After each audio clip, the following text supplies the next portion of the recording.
When did you first realize that you were a dwarf, and how did the people around you treat you for your condition? I am not a dwarf. I am. Who could have thought that that girl that wakes up at dawn and uses torch to cook, she is on her journey to international.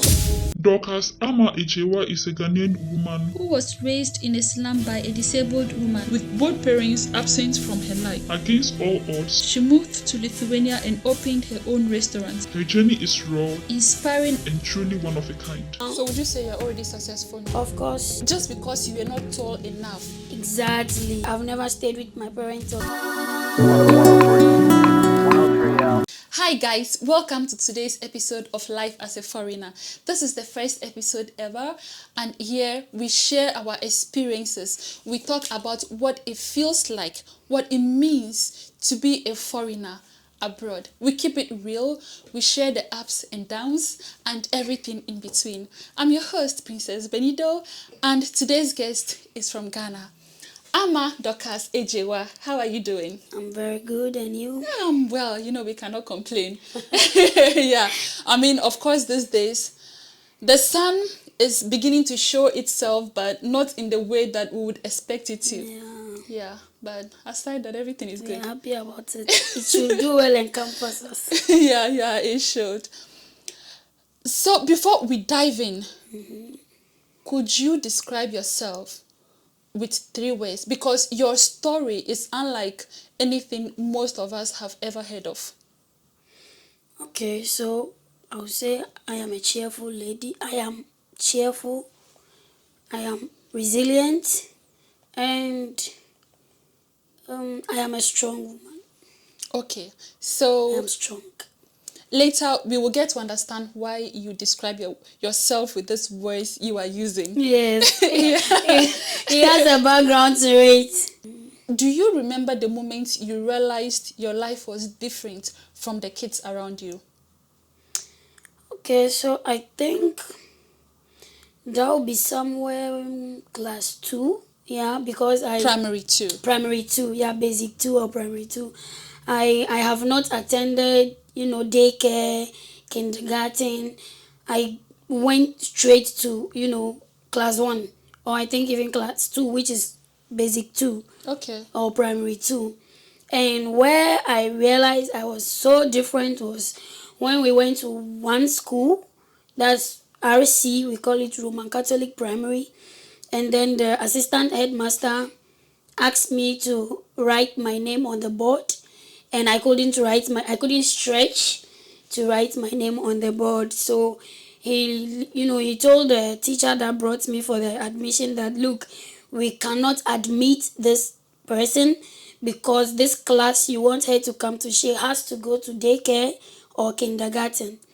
I think the teacher did all he could, but then this assistant headmaster never agreed, and I don't know. I thought I would forget this, but I've never and ever, forgotten about it till now, because it happened, I think, 2003. Just because you were not tall enough. Exactly. But how did he think that taking you back to daycare or wherever would magically make you tall?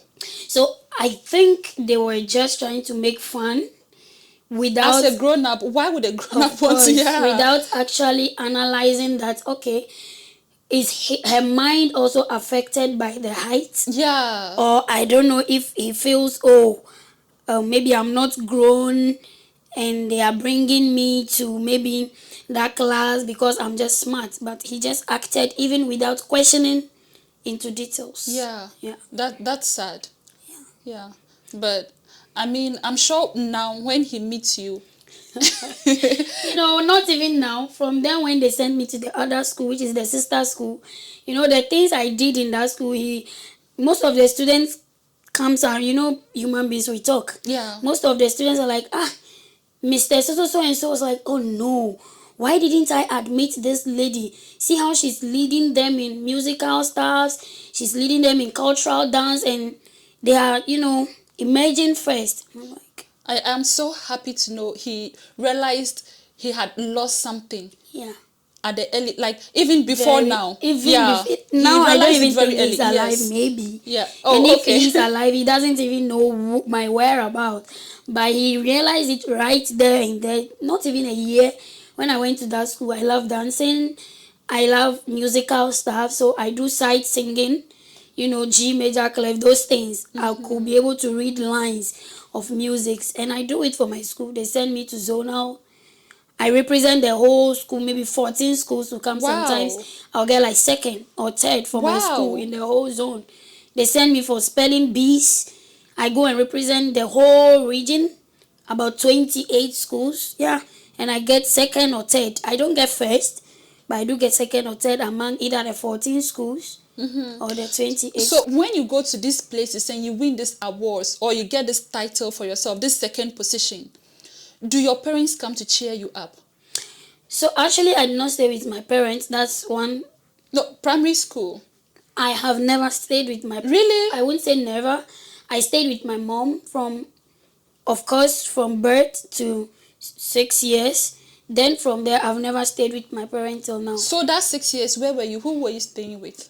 So the 6 years my auntie took me from my mom, from the Oti region, the then Volta North, Papasi, and then brought me to Pando area to stay with somebody there, because when she see the living condition and all my mother was in, they felt maybe I don't know if they realized something, because they really fought to take me away from. What condition was your mother in? So my mom is not rich. She's, a poor mom. I think even on an interview, I told them we never had a lock. So we use a rope. You mean lock your Door. We never had something like that. So we use a rope to kind of entangle in many ways so that someone might not be able to open the door. But were you not scared that doing that and not properly locking yourselves in your room, somebody might break in? So at that stage, you have no choice. So I don't think you even have something in you called scared. Yeah, because you don't have it and you will not go and steal it. Yeah. So you just move along with what you have. So in that condition, were you alone or like you have siblings?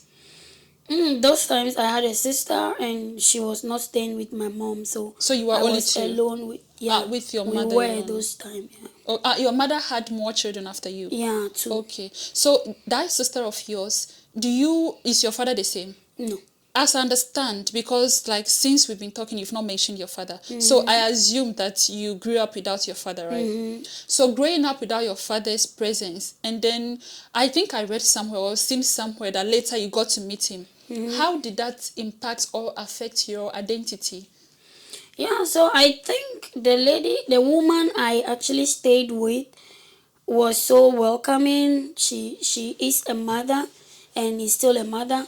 But then, people will question where you are from, who you are, and also that it started dawning on me that no matter how welcome you are in this family, you are not, the family member, as in you are not one of them, So it started dawning on me when people, I think even the woman's daughter, let me just be frank with you, she always fights with me.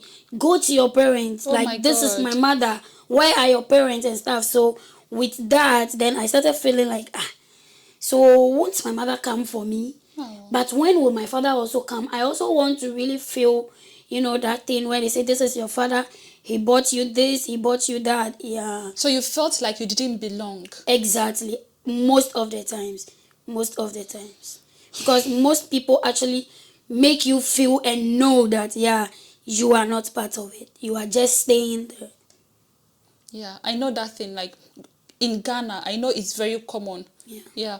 Even if you don't live with them and you just come to visit them from time to time, and even if they know that you don't really come from a rich home, there is a kind of treatment they give to you. Yeah. And in this case, you are living with them. Exactly. Yeah. My whole life. Sorry. It's fine. Yeah, I mean, I don't want to speak for you. I think we'll get there. But I wanted to say that I think all these things shaped you to be who you are today. Of course. Yeah. Of course. I think during one interview, I told the man that at first I used to blame my auntie, my mommy's big sis, because she is educated And she wasn't the one that took you no, in. no. So I always ask myself, okay, as educated as you are, couldn't you decipher or couldn't you discern that no, this girl is smart? I need to, take her on. But she didn't take any action, and I was just with my mom, and things are not going well, so I don't go to school at all. But when I get to that stage of self-actualization, I always thank God for she not taking care of me or for her not taking care of me, because at a point I feel like I would have been limited in many ways if she took care of me. Yeah, besides, people have their own problems. She has her own family to look after. Exactly, her So, two children. yeah, you cannot hold her responsible for your situation. Yeah. And I have this question. When did you first realize, excuse me to use this word, that you were a dwarf? Okay. And how did the people around you treat you for your condition? Okay, so point of correction, I am not a dwarf. Okay. But I am just short in stature, because if somebody is a dwarf, there are underlying features. So there is this will I say symptom? Yeah, symptom called achondroplasia. Can you please teach me how to say it? Achondroplasia. Achondroplasia. Exactly. Okay. It is one of the major symptoms that causes dwarfism. And how you detect if a person is just short or they are a dwarf? I know that is not the reason why you asked the question, but let me just clarify, because somebody might be learning from it. You will see that their forehead is kind of protruded, and their head is very big. Sometimes you will see they have the arm and everything is... So their features are grown. Exactly. It looks like, yeah. When you just see them, you know that no, this person has an issue. Sometimes their eyes is, excuse me to say, it's very big. You will see it, right? But it is difficult for somebody to see me and just know I am grown until I talk. People think I am just a child, I'm a baby, but when I talk, then they be like, she's grown. You get it? She's very mature. So I think it is lack of education that made people misunderstood my condition. Even I lack this basic education. Exactly. Yeah. And the more reason I never left this topic right from my bachelor's until my master's. Even my master's topic was on the lived experiences of youths with dwarfism in Ghana. Because I saw myself to be misinterpreted as one of them, or mispresented as one of them. And I literally went through what most of them have gone through and are still going through. So I feel then I am at the best place to advocate for these people, because literally I got to Spain. Okay, so this is just by the way. I shot a video in Ghana about fighting against stigma for these people, and I got sponsorship from Spain even when I was in Ghana. They sent the money for the video and everything, and then we shot it. And when we went there, when they watched the video, it was a standing ovation. Myself, I did not even, they felt it. So it was through that conference that I got to know, girl, you are not a lady with dwarfism. You are also, even you didn't know. Myself, I didn't know. I always count myself as one of them. Because people told you were a dwarf and you accepted it. Yeah. And I never had enough education. You see, it was like I lived with the wrong information the 26 years of my life. Yeah. It was until when I have to go and present that video I did. And they also thought I was a lady with dwarfism. So they were like, okay, we are getting a mixed people in our midst, so let's sponsor her. And they sponsored everything, and then I came. So it was through the conference I got to know I don't have achondroplasia. I don't have any symptom of dwarfism. It's just that naturally I am short. And what feeling did you have when you realized that? A feeling of relief, or like you still feel like, okay, I am short anyway, so maybe people will still take me for a dwarf, so it doesn't matter? I felt relief, because at that point I see as I now have to educate the public. So I now had that sense of responsibility that, I now have to start something. If it is YouTube, if it is TikTok, wherever I want to start doing something and educating the public. The more reason during the masters I had other options to go through. And the reason I also entered into it more was that this woman that took care of me is a person with disability. Yes, so the person you lived with from 6 years old. Exactly. She uses crutches to walk. Oh. She literally don't walk, and she was able to take care of me. So it also triggered me. I'm like, if my mother is strong, my father is strong, I have strong family members. Yet they couldn't look after you.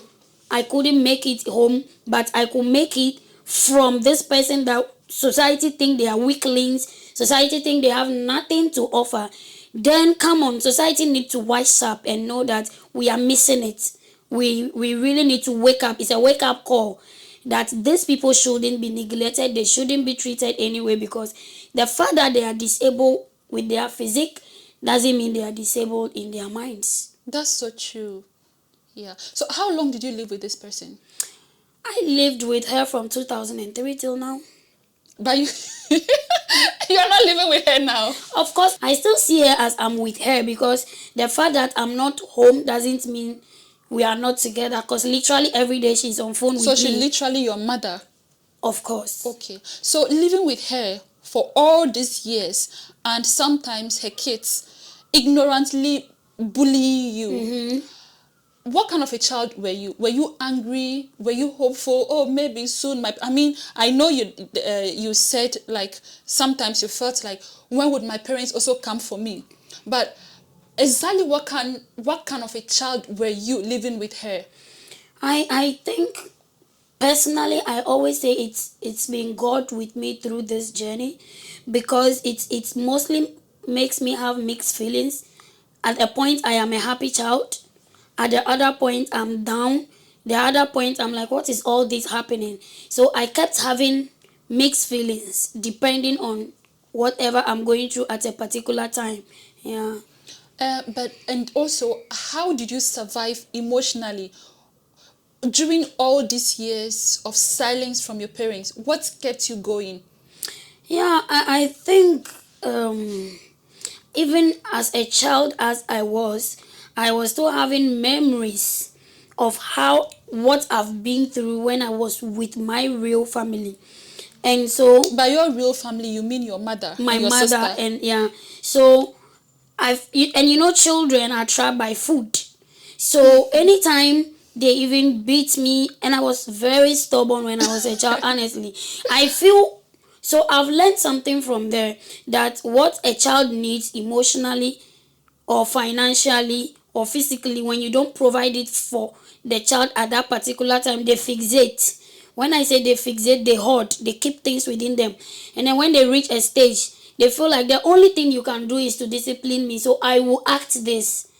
You see it? So most parents are losing this. I did social work, so I know the point I'm talking from. And so if a child deserves love at a particular stage and you don't provide that child with love, the child fixates, and at a point they will be the worst child ever you have if God don't intervene for you. So it was a lot, honestly. It was a lot for me. Yeah. But what kept you going? I can't even pinpoint anything than to say it's God. Yes, okay. Because I get beaten literally every day. Sometimes I go to school without being given food. Oh. So I started stealing. Literally, I steal money from her shop. She has a shop. I don't want to go into details. Yeah. But I have to eat, yeah. Of course. So I went through a lot. But what kept me going is I really want to change the narrative. And somebody will ask, as a child as you are, what do you even know about narrative? But I don't know why the picture from home kept reflecting in my mind and telling me home is not better. Home is not better, so go through it. The people that stayed did not die. And so I can also survive. I can also survive. So I went through it the hard way. Mm-hmm. And I feel I am this person where, I like taking the things by the bull. If I want to do it, I want to do it. And I think it started from childhood. Yeah. I see. So do you ever sit down and ask yourself, why was my father never present?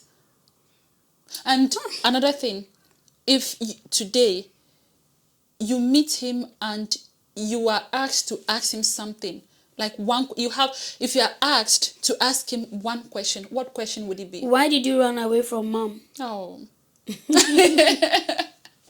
And do you ever sit down to ask yourself why he's never present? I mean, you just said, I why do did you a run away lot from? of self-introspection. I do questioning myself a lot on a lot of stuffs, but I don't know. I grew up knowing God at an early age, and so it at that point it has become like God will do kind of. So I never really have to go through that pain, because even at an age where I was in SHS or going to SHS, I was always having this mindset of, okay, also because of the woman I stayed, because I always say, I will not mind him, I will not mind my mother, I'll buy car for her, and she'll be like, come on, no. That is not what God is teaching us. Were you angry at your mother also? I was, because I feel she did not come for me. But she was also suffering herself. Exactly, and not knowing, she even tried searching for me. Yeah, she did all she could. What do you mean by search for you? Then how did you even get to that woman in the first place? She tried. When they took me away from her. They took her, who? My auntie. Okay. It was my paternal auntie. Paternal? Yeah, not my maternal auntie. You get it? So it was my paternal auntie that took me away from her. Wait, was it that she was not around and your auntie came to take you, or she came and lied to her that maybe I'm exactly? Thank you for the word. Okay. So they lied to her. Hey, your husband is dead. The father is dead, and we, this tribe, we have to do a lot of. But what kind of a person would do something like that? But I think she has really done well, because look at me. Well, yes, she thought she was doing something bad. Or whatever it is that she thought she was doing, yes, it turned out good. I don't even think she thought. I think she felt, this girl, my daughter needs help, and here am I cannot provide for her. And I don't know what she even was seeing in me as at that time, because for her to take that bold step, do you know how she suffered before she even got this woman to give me to her? She sent me to different family members at my family, father's family, and they were like, no. We cannot handle the case where no one will be sponsoring her. Everybody's just rejecting, like, God. I got a lot of rejections. Yeah, I got a lot of rejections. So the more reason, when my first relationship didn't work, it just broke me down. You mean romantical? Yeah. Okay. I just felt like, so that means actually something is wrong with me. Because if I got rejection during childhood and even my first relationship, amorous relationship, and the whole family too will rise up and be like, no, you are not bringing her home, you are not going to stay with her, then God, is something wrong with me? I became a broke girl, actually. Yeah.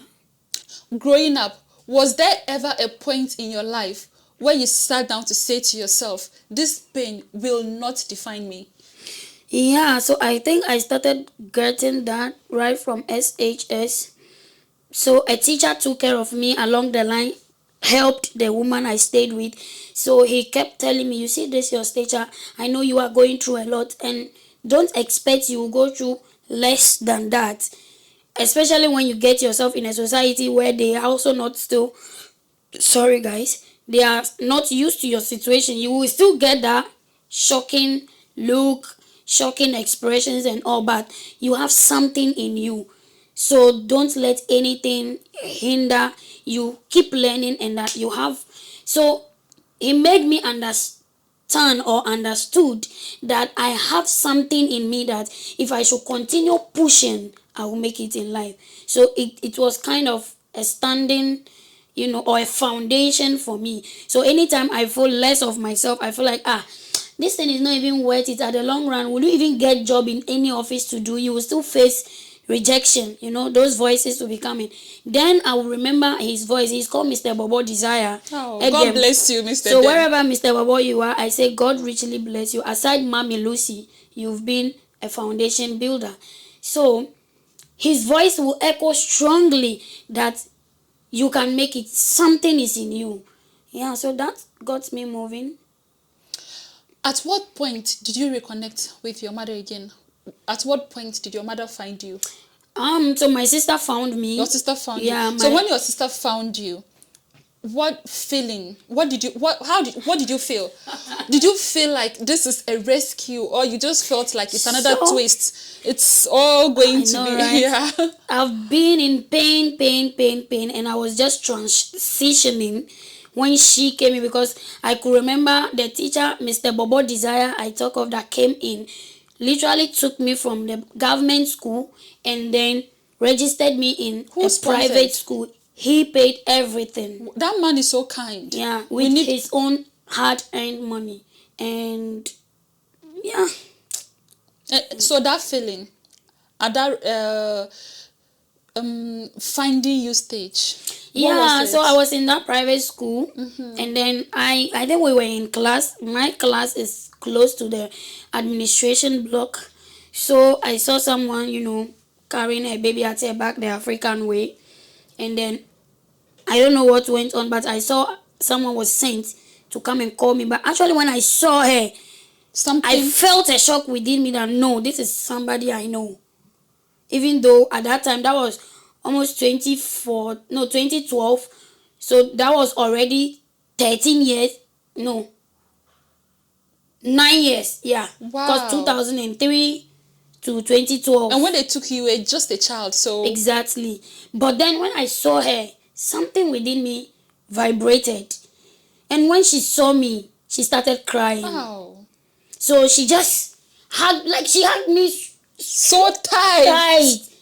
And I think all the teachers started shaking their head. Oh. And I didn't know if I should cry, if I should laugh. I feel like crying right now. Exactly. But you know, when God heals you. So this is something about healing. When you are not healed, anytime you share such situations or conditions you've been through, you become emotional, you cry and all. So that is something about healing. If you are healed, it becomes a testimony. So it's the healing that the Christian kingdom calls a testimony. But in the academic field, as in when you are managing mental health issues, you call it healing. You are healed. So at that point, you felt healed. Because I couldn't cry, I couldn't laugh, but then I couldn't believe I was seeing my sister. And I can't even imagine how she got there. You know, that kind of misfeeling. Yeah. Yeah. So it was just a lot I was processing at that particular time, and she was just crying. Yeah. So I know that you went to study social work at the University of Ghana, the best university in Ghana. Yes. Was it your way of rewriting the whole script for kids in your condition? I think it was God's way of rewriting their story, because I always say I didn't know anything about social work. Neither do I have any mentor or someone that says, okay, when I check your capabilities and all, you can do this course and it will end this way. No. All I knew within me was, I always say it as a kind of prophesying to myself, that I will own an orphanage and that the woman is suffering too much. She's having a lot of kids coming in and government is not helping, community is not helping. She is the only one that is using her money to take care of us. So I felt like... Wait, you were not the only kid living with her? No, she took care of different of us. As I speak, she even took care of 2 different guys. One has finished training college, taught for some time, and now he's in university. Well, the woman has done very well. Yeah, she took care of another guy to have completed SHS. I think for him, he couldn't, forbear a lot of things, and she has to go through trial. And, he has some cases, but he's also fine. So then, as I said, I never had a planned mind to do social work. But as I said, it was just divine intervention, because I just randomly chose my university courses. I think with the help of a particular lecturer. I never asked of his name. Oh. I kept mentioning his name in interviews because I felt he really helped me, because I was just wandering around on that university campus with my form looking for someone to help me, to tell me that choose this. But no one was coming. But I was not able to find anyone until he saw me on their department corridor and was like, what department was that? Psychology department. Okay. And he was like, what do you want? Do you need anybody? We've closed. This is almost 5 p.m. I'm like, yeah, I bought University of Ghana forms, but I'm quite confused of what course to choose. So I'm kind of stuck at a particular stage. He said, okay, come to my office. I went with him, then he scrolled through. He was like, what course did you do in the senior high school? I mentioned them to him, and then he just selected the courses: sociology, philosophy, psychology, social work, and just mixed them. And lo and behold, when the admission came, I got the social work, philosophy, and sociology combined. Wow. This is another thing. You seem to have a very deep sense of faith. Did this religion come during your pain or before the pain? Or is it even your response to the pain? Okay, so I think that was how I was brought up. By who? By the woman I stayed with. Okay. She never stops going to church. She always goes to church, even when you are sick and you have to take medicine. She has to pray for you before you take the medicine, and she will tell you, pray on the medicine, because you can take the medicine, but it's God that heals before you take the medicine. Even when you are lying down, Bible is with you. When you wake up in the afternoon, before you will eat lunch, you will need to read a Bible verse. So all those things, came up at a very early age, or at an early stage of life. And so even though I was brought up that way, saying believe and faith, I was not really rooted in it. And I still believe that, human being can help me, I'll get help from humans. And also it was until 2015 or 16 when my big sister, Auntie Martha, wherever you are, God richly bless you, when she literally came to Accra, and then we stayed together, and then she has to redefine my life to fine-tune the way I act and do things in the way of God. She made me understand that human being cannot help you if God don't touch the heart of humans. So stop begging people to help you, but then what you can do is to rather beg God. And then when you beg God, God will now lay you on the heart of somebody. So immediately you even open your mouth, the person is ever ready to provide you with help. So she now fine-tuned my faith and belief and all, and I became so strong. By your sister, you mean your biological sister? My biological sister is a prophetess. Yeah. Okay. During your journey, do you think, like right now, do you think it was God's way of teaching you something? Yes, as I said, from at the beginning, I thought, why am I going through all this? I mean, what am I even looking for in life? But then, especially when I traveled and I'm going through certain things and I am able to overcome them without even anyone's intervention, then I reflect and I'm like, if I was not to go through what I went through, I would not be able to handle this now. Exactly, because literally I had to stay on my own in Accra without anybody's guidance or supervision. Yes, so I never fell prey to men. Not that they don't come, they come. Now I understand why you said you were a strong girl. Now I understand. So you are decoding the words. Yeah. So when you come around me, I'm always happy. We will chit chat, we will laugh. Whatever help you need, and I have it in my own way, I will help you. But immediately you chip in. I want to sleep with you, or I want to have something doing with you to help you. I see you as my enemy. Right now, if you have something, or if you have to whisper something into that little girl's ears, the girl who was left with a total stranger, I mean, now she's your mother, you call her your mother, but that girl who was left with a total stranger, if you have to whisper something into her ears, what would it be?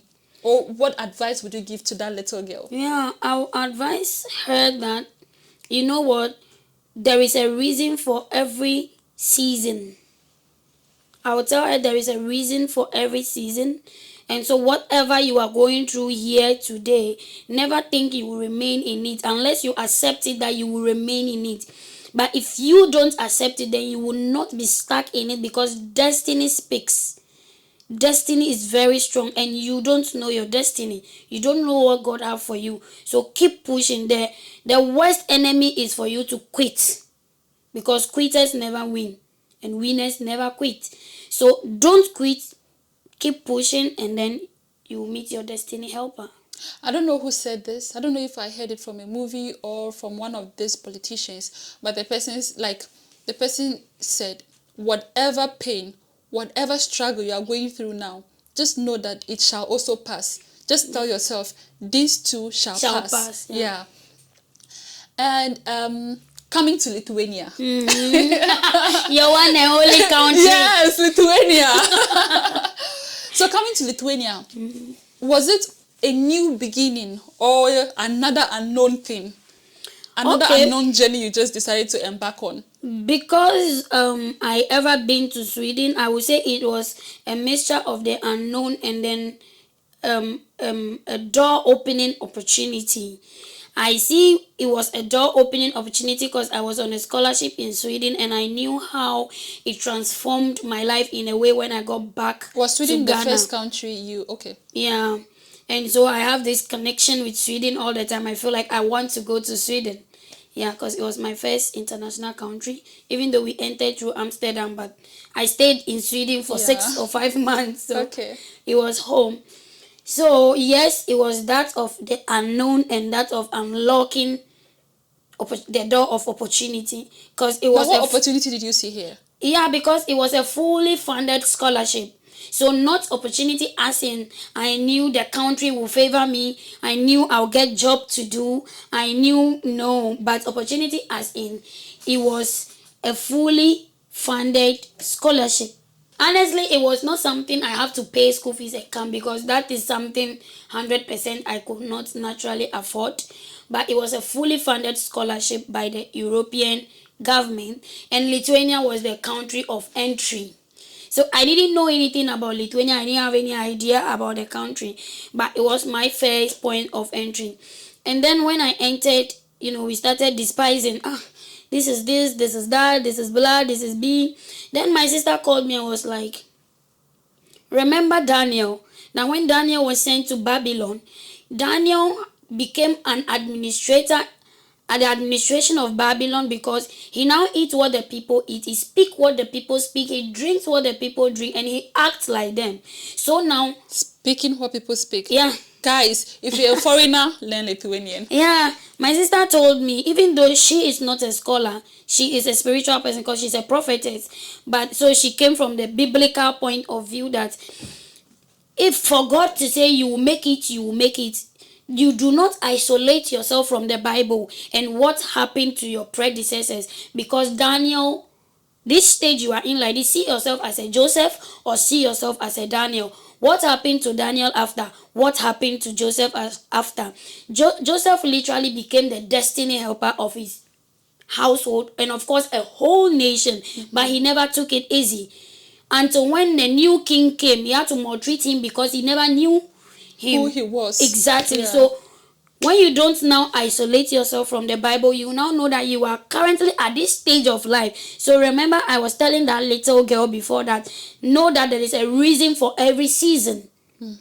So then I now got it that, okay, this particular season too has its own factors coming together to make it. So when I stand strong and fight it, then I'll be a winner in that season. Yeah, so even though it was unknown, exactly. But you had hopes. I had hopes that this is where I will stay. Okay. Even though I knew we were going to 3 different countries. But I had already made up my mind that Lithuania is the country. Is my home. Okay. Lithuania is like, I don't know whatever you guys did to her. Lithuanians. Yeah, I mean, I love you so much. How do I say it in Lithuanian? Ash labai milu. Tave, I think so. Yeah. Ash labai milu tave. You are so funny. I love you, girl. Yeah. So what has your experience been like in Lithuania? As a person who is not, you said you don't have dwarfism, so as a person who is not as a little tall, person. Yes, as a little person, yeah. As a Ghanaian, and as a woman. Yeah, I think I did not really face discrimination when it comes to my height when I came to Lithuania. Especially like, let me say, in the whole of Europe, I did not, face that. I felt so accepted. Everybody relates to you as you can feel that you are this old. You get it? Everybody relates to you. So in my understanding, on that level, Lithuanians are even way more open-minded in terms of these things than Ghanaians are. When it comes to this dwarfism and short stature thing, I would say there has been a lot of transformation in attitude and then reactions towards me. And they don't care about your gender. No. And they don't care about your skin color too. No. Okay, for skin color, I would say, of course, some people, especially the older generation, especially on the bus, will not want you to sit by you. And but that was not even restricted to only me. Other colleagues even faced it, even the colored, Yeah, people from other nationalities that are not Lithuanians. Exactly, that are not but Lithuanians. I think even Lithuanians themselves, they do that. They do that to themselves. It was one time we met a lady on a bus. She nearly wanted to beat an old woman. Was she Lithuanian? Yes, but she stayed all her life in Manchester. So she's an open person. She's an open person. So she understood what that old woman was saying. And she came and she started speaking Lithuanian. What was she saying? The old woman was like, what are we doing here? Can't we stay in our country? Okay. They don't need us here. Okay. She was saying things and not knowing. The lady understood what. So the lady came all the way from the front because it was the long bus. I think it was 53 because we were going down at Pamishki. So the lady literally came to us and was like, "Don't mind her, okay? Something is wrong with her." That's one thing I really like about Lithuanians. Some of them would really come out to defend the minority. Exactly. I really like that about them. Exactly. There had been most times that we felt that from most Lithuanians. Yeah. I see. When you decided to open the African restaurant, did you ever think people will not take you seriously? I have always. Or did you have even a little bit of doubt? Yes, of course. At a point, I was like, how is this going to be? Because there is, of course, some already like that. So I started thinking, how is this going to be? Would they patronize me? What am I supposed to do so I will even get the attention of the locals? Because I kept saying the restaurant is not for Africans, but it's for the whole nation. So regardless of your background, you should be able to feast on something when you come to Masdok Kitchen. The more reason I'm concerned about food health. You understand? Because I came to learn that Europeans don't just feed on anything, but they care about, allergies and all. So then I've seen that, okay, to protect the health and wealth of people, it's good to know what ingredients you are putting together and what you are not putting together. So of course at the beginning stage I had this doubt, but that resilience. What kind of doubt did you have? Like, was there a particular kind of doubt? Is it this doubt, they'll not take me seriously? This restaurant is not going to do well because people will not come and buy from me? No. I'll not even get money to make it as big as I would love to make No. it. Then what kind of feeling, what kind of doubt did you have? As I said, it was just shallow doubts. But for me to doubt it will not stand, for me to doubt they will not buy, for me to doubt, no. I've never had that. Because I'm this person, I always think positive. And I believe before I am insisting on something, insisting on it, I believe there is a backing. And so I am not just doing it. So whether I suffer in it for 10 years, I know for dying, it is out of it. Amen. I know whatever I do has eternal life. What 3 words did you describe yourself with? You are strong, you are cheerful, and you are resilient. Yeah. Okay, guys. I guess now you understand. Okay, so for me, restaurant business is just very difficult. Like, I see it to be something that I don't see myself doing something like that, but I see it to be very difficult, especially in a foreign country. So what pushed you to start this business despite all the odds? Yeah, so I was in it in Ghana, literally in Ghana. You had a restaurant in Ghana? Yeah, I started cooking when I was in primary school. Trust me, I started going to Togo when I was in junior high school. Yes, I traveled outside Ghana. Guys,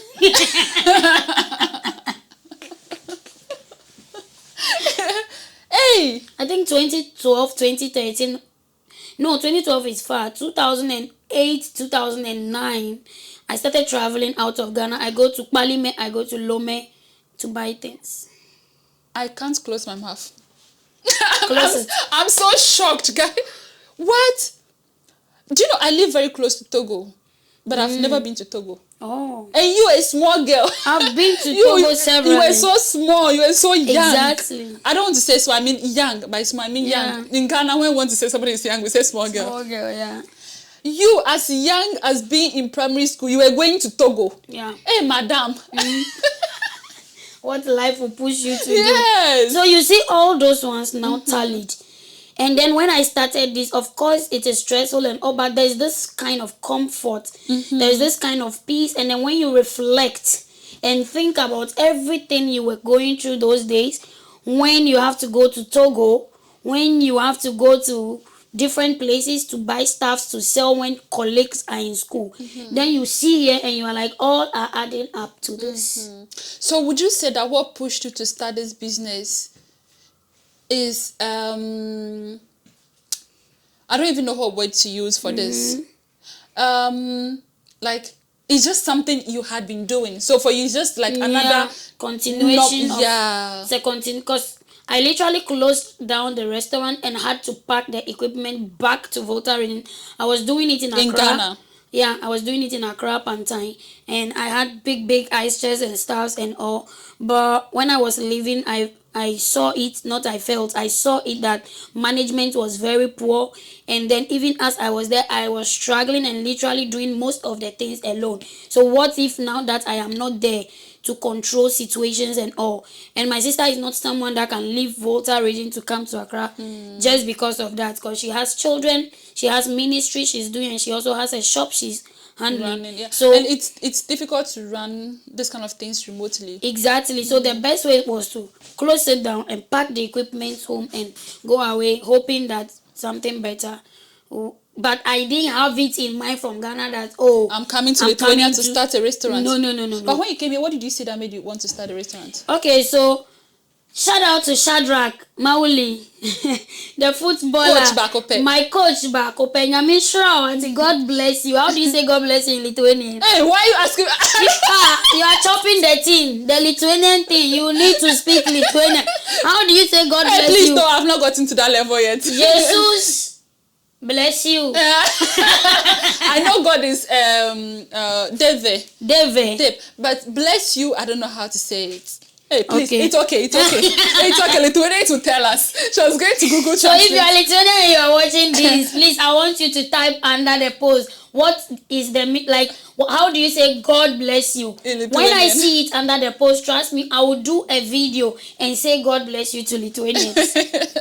Okay, so Mauli motivated you to start the so the he once called me and he was like, he needs food. Can I come and cook for him? I was so happy because I love cooking and I'm always cooking in the mission house and all. So I think he ever ate my food somewhere.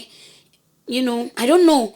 But I don't even know how we met. That is it. I kept thinking about the day we met or something. And I think when you find true friends, that is how it is. You can't really remember when, you met the friendship sometimes. Started, Yeah, the actual thing, how it started, you cannot remember. I think that is mine because I have most people like that and I'm not able to trace how we met and all. Yeah. So I went to Mauli's house to cook for him throughout the day, and Mauli called and was like, hey, Oba, Wonsano, Bo Papa. Meaning the food is nice.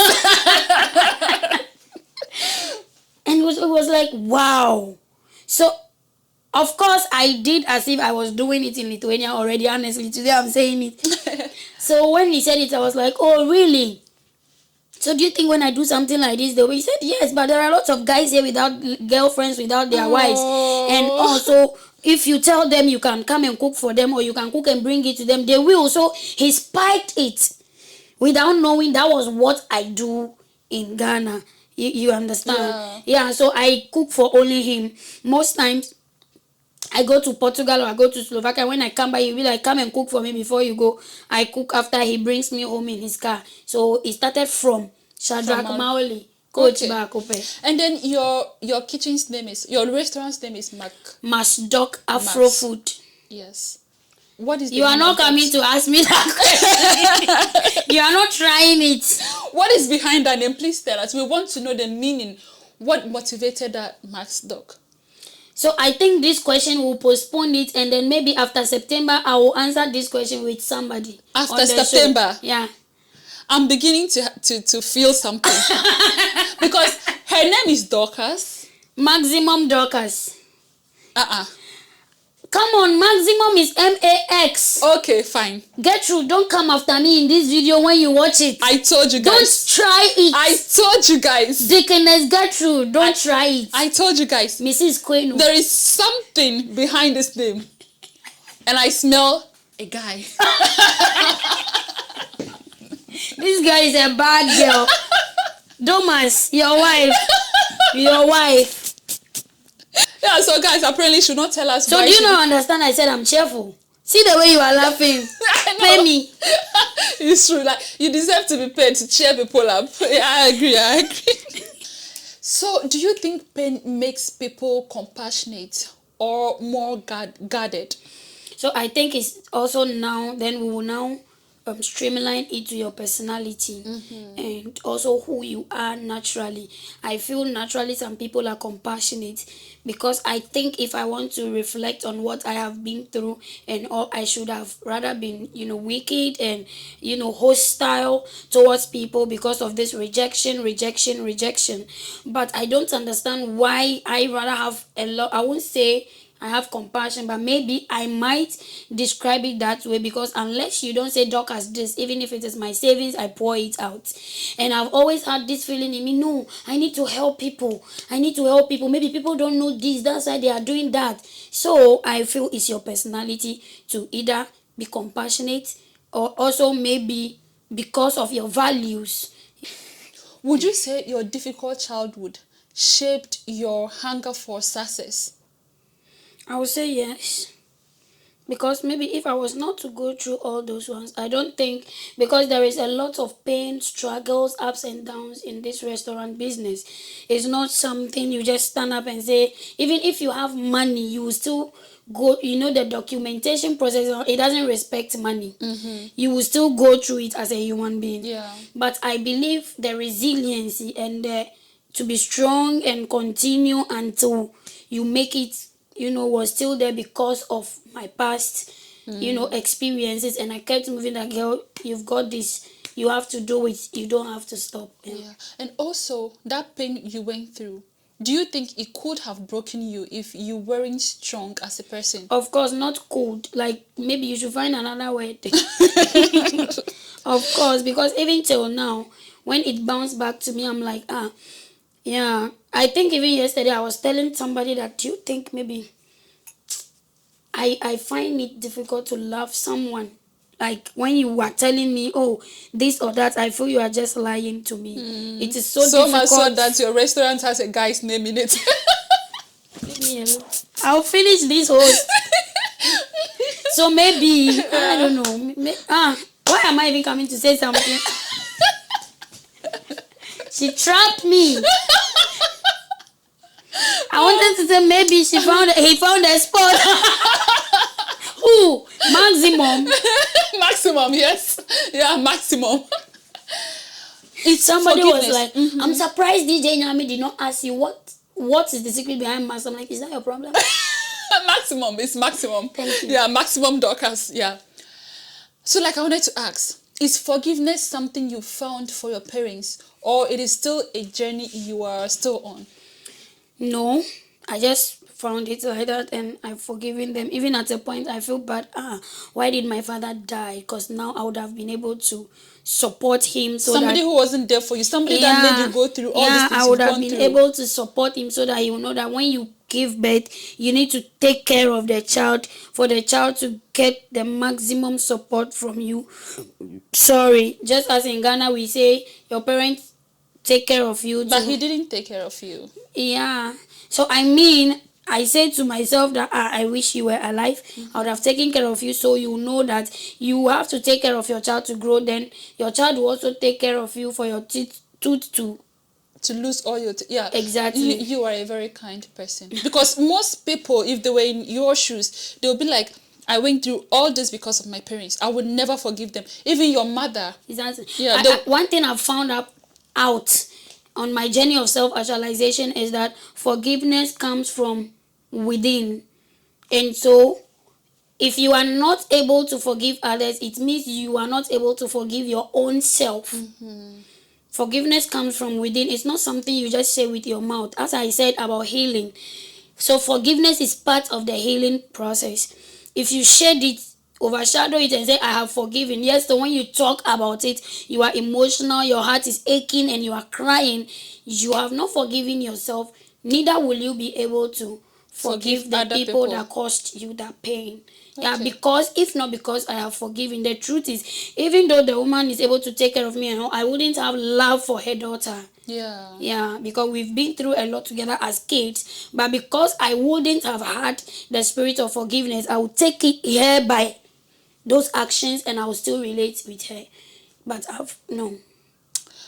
I see. After moving to Lithuania and starting this restaurant, has your dreams changed a little bit? Have they shifted a little bit?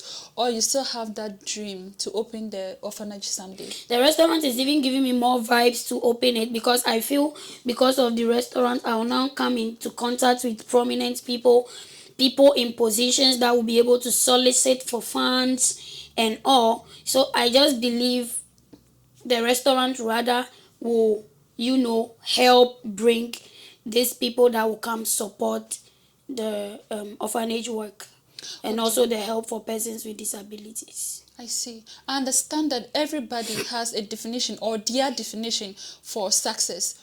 What is the definition, or what does success mean to you now? To be successful, what does it mean to you? I think to be successful, you need to be resilient. So for you, some people, they believe that when they are being successful means they have a lot of money. For some people, being successful means they have a family. For some people, they are able to connect more with God. For you, what does being for me, being successful is seeing this dream of the restaurant coming to pass. Okay. Yeah. What is the dream of the restaurant? As in, I just had it in mind. I just cook for small. Imagine me cooking in Ghana for village and all, and now it is international. I mean, who could have thought that that girl that wakes up at dawn and uses torch, literally to cook, set firewood, the smoke and everything in your eyes, doing all those ones? Who could have even imagined that she is on her journey to international? So would you say you're already successful now? Of course. I see. It doesn't matter if I'm not making sales like I want to make or not, but I see a lot of success. And this, to me, this is a definition of success. What advice would you give to somebody out there who feels abandoned or unseen?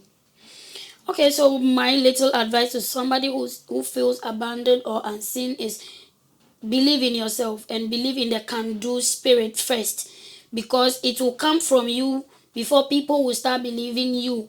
Mind you, I said the village I grew up in, a lot of people were despising me and all. But when I got to a particular stage, I started gaining respect. People started acknowledging me and like, wow, you are here, you are investing, wow, this. So I think without the can-do spirit, you cannot be recognized or even relevant, because of course, as far as you cannot be an island in this world, you will definitely go through trials and tribulations. I'm not being too Christian, but of late I like this verse so much. John chapter 16 verses 33 says, these tribulations will come, these sufferings, and then I am going through this, I'm going through that will come.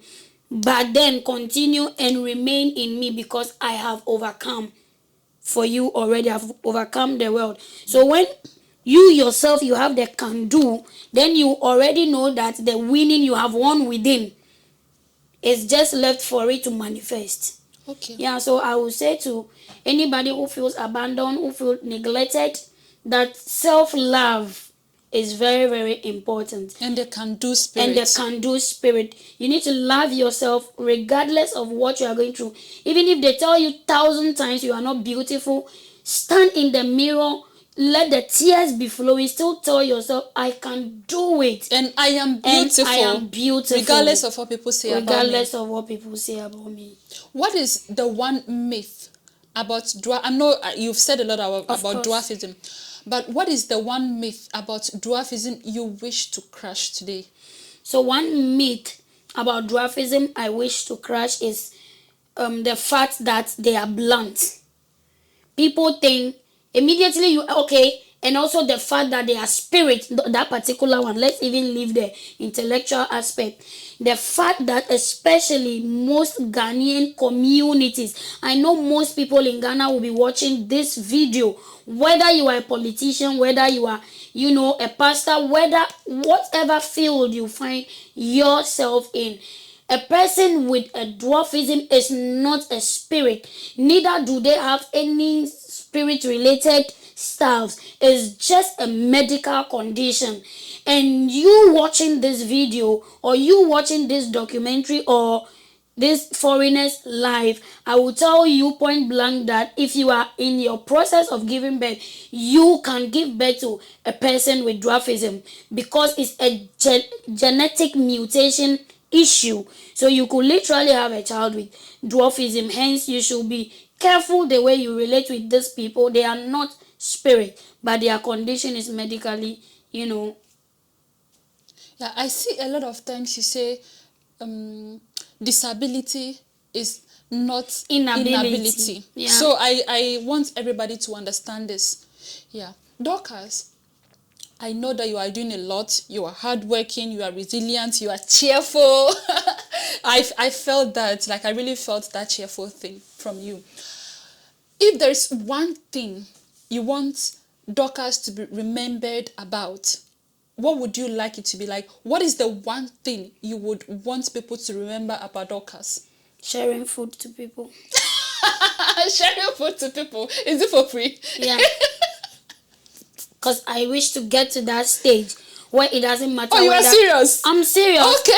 I wish to get to that stage where I can even get in touch with organizations here in Lithuania that are caring for homeless people, prisoners and all, and find ways through which I can supply them with food when I get to that for stage. Free. Just for free. Just give It's just food. Charity work. Sowing seed into what I want to do back home, not only in Ghana, in the whole of Africa. So yeah. I asked you that question about being successful. So for you, would you say that you are successful after you've been able to achieve this goal? Yeah. That goal of being able to give people free food and not taking money from them. Exactly. Okay. Yeah, because I was in that condition where somebody not related to me, somebody that is not my family, somebody that not even water, we can be related by water, supplied all my needs. May God bless you. It was help. So yeah. Then I think help can elevate people from their conditions. Yeah, like I think you have this kind spirit and this kind heart. I really pray and wish that your dreams and aspirations come to pass so that you can get to fulfill these dreams. Like, I don't know, maybe even growing up, you've made some promises to yourself. Yeah. I really wish you are able to accomplish these things. Amen. Because I think the world needs people like you. I kept hearing this. Yeah, you, like I said before, you are just very kind, and I really think the world needs more people like you. So I really wish everything you've hoped for will come through for you. Amen. Yeah. Amen. And guys, if you're watching this and you have any form of help or any form of support to help her reach, the goal she has, her dreams. So if you know of any way to make her reach there faster, please do not hesitate to reach out. That being said, guys, let me thank you first, Dorcas. Thank you so much for agreeing to do this with me. It's been a real pleasure and a real honor getting to talk to somebody like you. So thank you so much for coming. I also say thank you so much for the opportunity. Growing up, I always said to myself that I wish with time I will have a medium where I could even reach 100 people at a time, 200 people at a time, and then they hear this story or this testimony. Now I don't see it as a story. Now I see it as a testimony, because after the test, now there is an evidence, and of course this is it. So I've always wished for these opportunities of reaching out to the large population, because I feel a lot of people are out there. They really want to do good to people. So I've always seen myself as a medium. That even if you don't trust anybody that you want to do it through, you can do it through me. The more reason I even opened this restaurant. To get to meet people. Exactly. So people will know that no, she had credibility. She has this business here. Is it my 100 euros she's going to run away with? I mean, she can literally pay the 100 euros from a restaurant. Or, it gives people that sense of trust. Yeah, I agree. Yeah, it gives people that sense of trust that, oh no, even if we channel any funds through her, she's already doing well in her field already. But she wants to extend a helping hand to people. Personally, maybe you might not reach somebody with your 2 euros or with whatever currency you are spending, but putting it together. Exactly. But we putting it together and pinpoint a particular person and redefine their life with it and mentor them until they get to their goal. I think that is community, help that we all need to communicate and cultivate. If government is not able to do it for us, we can come together to do it for individuals. Thank you so much. Okay, guys, so if you ever visit Lithuania, do not forget to visit Max Dog Kitchen, the maximum Dorcas. This girl. Just in case you don't know her address, just enter Max Dog Kitchen in Google. And when I was coming, I didn't even have to call her. I just entered it in Google Maps and it brought me directly here. So you guys should visit her. She sells amazing food. When I entered this restaurant, oh my God, the smell. That thing. It was another thing. No. I felt the smell. Like it was so nice. So guys, I really I'm asking you all to visit her and support her. That being said, guys, thank you so much for watching this episode, and I definitely wish and hope that I will see you in the next episode. So I think we can say like goodbyes in Lithuanian, right? Yeah. Visogaro. Bye.